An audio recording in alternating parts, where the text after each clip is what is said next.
Jimmy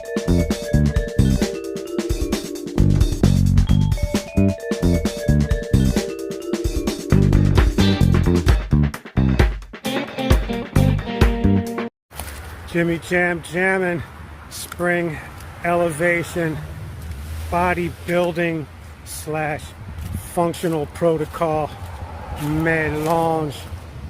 Last day of Fortnight 7, heading into the gym for day 2 of our weekend doubleheader.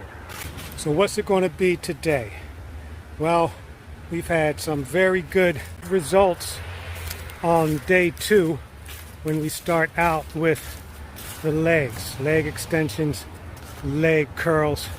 The legs are fresh, warmed up after this walk, and we can do more sets with heavier weights. Now the ego has this point. It's a 100-pound plate. It's a cable thing on the leg curls, and that's where ego is looking. You want to get like 3 sets of 10 with 100 pounds eventually. Then we'll feel like we've really reached a milestone and that the legs are getting stronger, which they are getting stronger. We can feel the definition in them. The funny thing is they don't seem to be getting any bigger, which is another ego thing. And the thing about ego, you don't want it to be in charge, but you don't want to completely shut it down either. If you shut down ego, then you stop progressing. So we have like some very good leg strength, and we walk 30 minutes to and from the gym every day, and even further to the monkey bars. So we do have that functionality, that endurance in the legs. But man, we want the thickness. We also want the flexibility, and we want the balance. We want to be able to hit a proper pistol squat. And even if we don't get down and back up, we can start down and just hold that pose down there. Ego's also involved in pumping up the chest, although we also want to build up the shoulders, the shoulder strength, the shoulder flexibility, the shoulder endurance, and of course the aesthetics of the shoulder.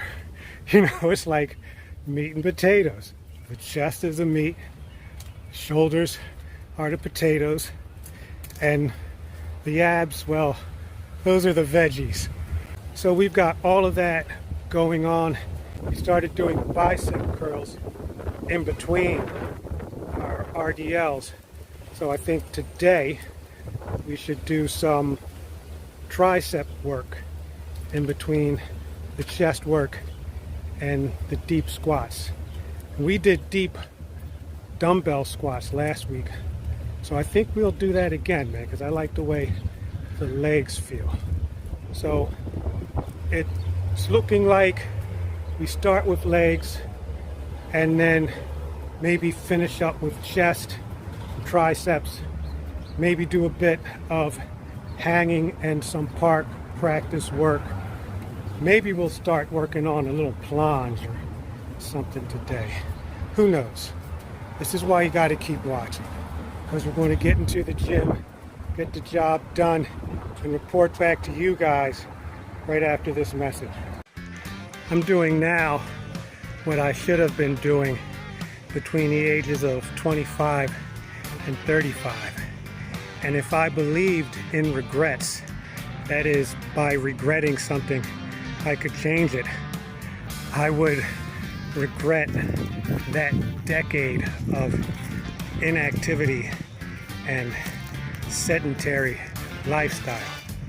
However, on the other hand, if I hadn't experienced it then I wouldn't be doing what I'm doing now, and I wouldn't have the mindset that I have now for fitness.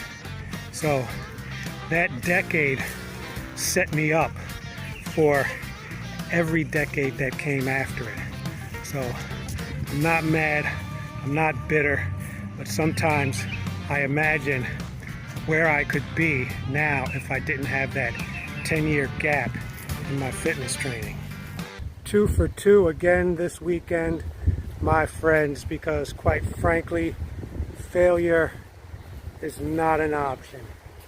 We got in, found the sweet spot when we needed it, started off with legs like we planned, and it really turned out to be a leg bomb, because we started with leg curls, and in between the leg curls we're doing the weightless squats, and we're getting down low, practicing, I don't even know what to call this, man. We did this in the park one day with the bar.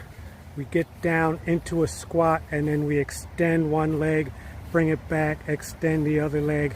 And if I can find the clip, I'll put it in there for you, man. But it really shows us how much flexibility we need to improve and balance.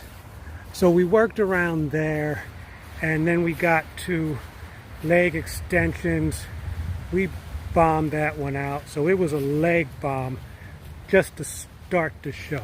Then before we got into the upper body and the gun show, we did the squat press burpees. As promised, maybe last week, I got a clip for you so you can get an idea of what we're doing.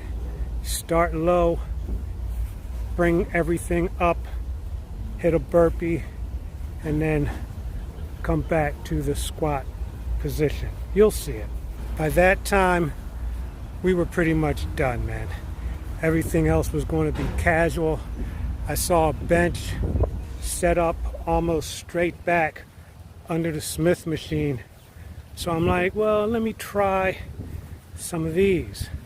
More for the shoulder than the chest, but still the upper chest. So we start up high with the bar. We bring the bar down right to about here so our shoulders are engaged, and then press it back up. It was pretty good, man. We added a little bit of weight, 40 pounds total, and we repped that out a little bit.